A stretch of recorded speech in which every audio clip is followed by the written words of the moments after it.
As John was about halfway there, they called again and said, "We found a fourth body." Welcome back for part 2 of the Austin, Texas yogurt shop murders. An hour before closing time, there was a man in the bathroom for a very long time. We believe he may have jammed the back door open, which is what we also believe the perpetrator or perpetrators used to flee the scene. The girls were found shot in the head and clothes were scattered. The way that the method of operation was organized, their ability to control the victims, and destruction of evidence by arson pointed to an adult that is experienced in crime rather than teenagers. At least one of the girls were raped with DNA found. Still to this day, Austin Police Department holds on to the DNA of the unknown male. Sarah's hands were bound behind her back with a pair of panties. She had also been gagged and raped. Jennifer was not bound, but her hands were behind her back. Eliza had been gagged, and her hands were also behind her back. All 3 girls were badly charred and had been shot in the back of the head. Now, unlike the others, Amy's body was found in a separate part of the shop. She was not charred, but had second and very early third-degree burns, covering 25 to 30% of her body. She was found with a sock-like cloth around her neck. She had been shot the same as the others, except the bullet had missed her brain.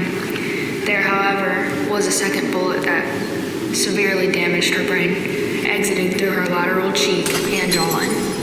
Initial investigations had produced a large number of people of interest, among them a 15-year-old caught with a .22 that was not established to be the murder weapon. He was nearby in the mall after the killings. Although he had given promising information, after tough questioning, the detectives decided that he was trying to get himself out of the gun charge, and eliminated him and 3 petty criminal friends whom he had implicated, none of them whom were older than 17 at the time. Now, several years later, a new detective was on the case, and he had theorized that the 4 teens in 1999 were credible suspects. By this time, they are now in their 20s.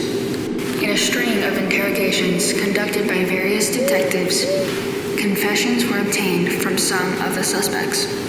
They had said all 4, Robert Springsteen, Michael Scott, Maurice Pierce, and Forrest Welborn, had all participated in the murders.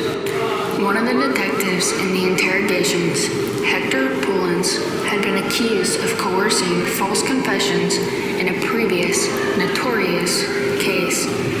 This would explain why there had been more than 50 other confessions. This involved exonerated defendants Christopher Oka and Richard Danziger. Both were released after 13 years in prison. Danziger was assaulted in prison, which resulted in permanent brain damage. That is the end of the Austin, Texas Yogurt Shop Murders podcast. I hope you all enjoyed, and stay safe out there.